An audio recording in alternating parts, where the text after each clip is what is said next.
A protection registry order check was completed by provincial centralized screening, and there are no current or expired orders against Marcus. There are also no current or expired orders indicating Rachel as a protected party. You have reviewed best practices and are preparing to interview Marcus as part of the ongoing assessment. As you watch the interview, pay attention to the narration. It will highlight Marcus's body language. Marcus sits with a straight posture, his hands clasped tightly in front of him. He glances around the room, his eyes narrowing slightly as he assesses his surroundings. I'm not a bad man, you know. I just like things done a certain way. I expect respect. Is that too much to ask?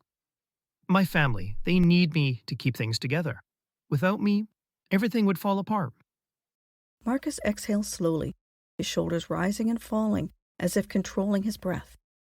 His calm tone doesn't match the tension in his body. His hands tighten, knuckles whitening briefly, before he relaxes them again. Rachel knows what will happen if she steps out of line. I've told her. This isn't her country. She doesn't have the rights she thinks she does. If she tries anything, I'll make sure the authorities send her back. She won't be able to take Chloe with her. That's the law, isn't it? He leans forward slightly, his elbows resting on the table. His lips tighten, and a flicker of satisfaction is in his eyes as he makes his statement. And she wouldn't dare talk to anyone. She knows better. Besides, my family's on my side. They think she's lucky to have me. They tell her all the time, "You should be grateful. Marcus gives you everything." They say she's just not trying hard enough. She doesn't understand what it means to be a good wife. Or a good mother, for that matter. Marcus leans back in his chair now, crossing his arms over his chest.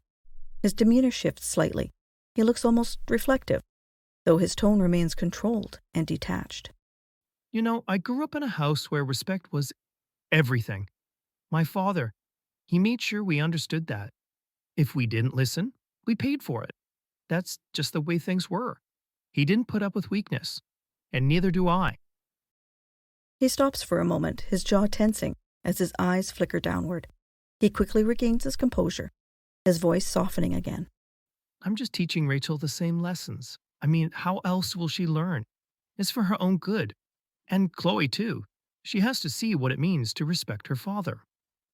Marcus tilts his head slightly, his expression almost questioning, as if expecting agreement. His smile returns, but it's faint and unconvincing. She doesn't need money. I take care of all that. I give her what she needs. Food, a roof over her head. That's enough. She complains, well, she's just being ungrateful again. I've told her plenty of times, and I don't let her out much. It's better that way. She doesn't know anyone here. She'd just get herself into trouble. I don't think she even knows where to look for help. Not that she needs it. Marcus's tone shifts as he speaks more slowly, leaning back again with a controlled expression. She won't leave. She knows what's at stake. If she tries, she'll lose Chloe, and she'll lose everything. So I don't worry about it.